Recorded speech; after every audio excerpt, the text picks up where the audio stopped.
Bem-vindos a mais uma aula da Escola Bíblica Dominical. Estamos estudando as doutrinas e princípios batistas. Na aula de hoje, estudaremos sobre a ceia do Senhor. Porque todas as vezes que comerdes este pão e beberdes o cálice, anunciais a morte do Senhor até que ele venha. Primeira carta aos Coríntios, capítulo 11, versículo 26. Jesus instituiu a ceia substituindo a Páscoa. Sabemos que a Páscoa foi instituída no tempo de Moisés, quando o povo de Israel ainda estava no Egito. Como judeu, Jesus não se descuidou de participar das festas do seu povo. Antes da sua crucificação, desejou celebrar a Páscoa juntamente com seus discípulos. Jesus ordenou aos discípulos que preparassem o local da celebração. Participou dela, proferiu ensinamentos preciosos e instituiu a ceia do Senhor. A primeira celebração da ceia. Jesus tomou o pão, deu graças e o partiu, dizendo que simbolizava o seu corpo entregue à morte para a salvação de seus discípulos. A seguir, o vinho foi dado aos discípulos, dizendo que representava o sangue do novo pacto. A celebração deveria ser feita em memória de Jesus. A ceia do Senhor é memorial para os crentes. Por meio da ceia, a igreja anuncia a morte do Senhor até que ele venha. O significado da ceia. Não se trata de um sacramento ou de transubstanciação, o que seria uma repetição do sacrifício de Cristo. A própria Bíblia diz que é um evento que não pode ser repetido, o sacrifício de Cristo. No entanto, nós não entendemos a ceia como um sacramento ou a transubstanciação, no que os elementos da ceia se transformam realmente no corpo e no sangue de Jesus. Mas é um memorial, é uma simbologia para que possamos sempre estar lembrados do sacrifício de Jesus, da morte de Jesus, o sacrifício que ele fez para a nossa salvação. A ceia do Senhor não traz ao participante uma outra bênção, a não ser da consciência de estar cumprindo uma ordenança deixada por Jesus. E é um memorial de Jesus Cristo para os seus discípulos. Orientações para a ceia do Senhor. No livro de 1 Coríntios, capítulo 10, do 14 ao 22, e no capítulo 11, versículos 17 a 34, tem algumas orientações que o apóstolo Paulo dá para que possa celebrar a ceia do Senhor. A ceia do Senhor estava sendo deturpada com atitudes mundanas. Uns começavam a comer mais cedo que os outros, uns não esperavam pelos outros, ou então uns comiam mais do que os outros.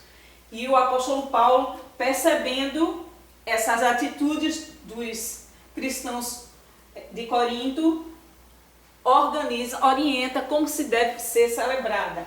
Versículos de 23 a 29 do capítulo 11 de 1 Coríntios nos diz: porque eu recebi do Senhor o que também vos ensinei, que o Senhor Jesus, na noite em que foi traído, tomou o pão, e tendo dado graças, o partiu e disse: tomai e comei, isto é o meu corpo, que é partido por vós, fazei isto em memória de mim. Semelhantemente, também depois de cear, tomou o cálice, dizendo: este cálice é o novo testamento no meu sangue, fazei isto todas as vezes que beberdes em memória de mim. Porque todas as vezes que comerdes este pão e beberdes este cálice, anunciais a morte do Senhor até que venha. Versículos 27. Portanto, qualquer que comer este pão ou beber o cálice do Senhor indignamente, será culpado do corpo e do sangue do Senhor. Examine-se, pois, o homem a si mesmo, e assim coma deste pão e beba deste cálice. Porque o que come e bebe indignamente, come e bebe para a sua própria condenação, não discernindo o corpo do Senhor. Isso quer dizer que aquele que participa da ceia do Senhor deve fazer um exame, deve ver como está a sua vida espiritual, a sua vida com relação a Deus.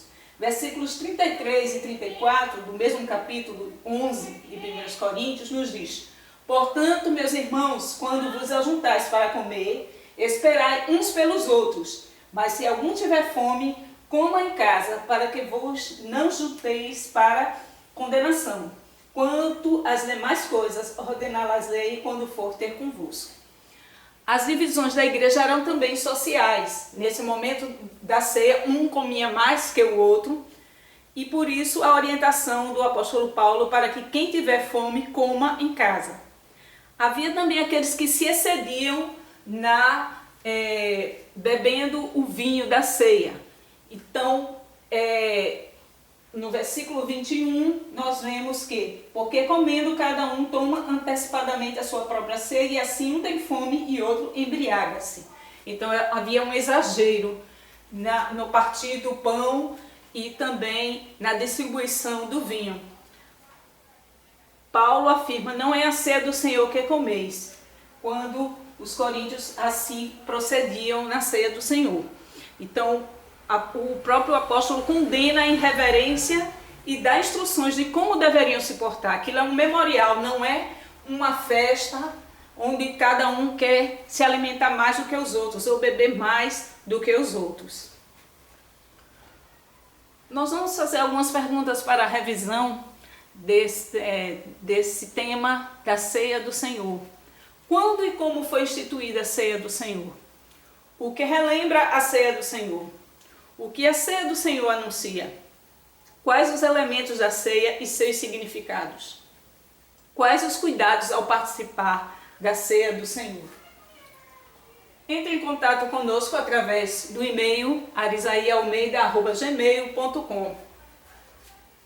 E também, se você deseja participar da campanha de missões estaduais da Convenção Batista de Pernambuco, que tem o seu tema Pela Vida em Jesus Eu Coopero, adquira o livro Bolsa Blindada, da escritora Patrícia Lages, através do WhatsApp 988-369987. Repetindo, 988-369987. E fale com Fernanda e adquira o seu livro, e assim você estará contribuindo para missões estaduais. Que Deus possa lhe abençoar.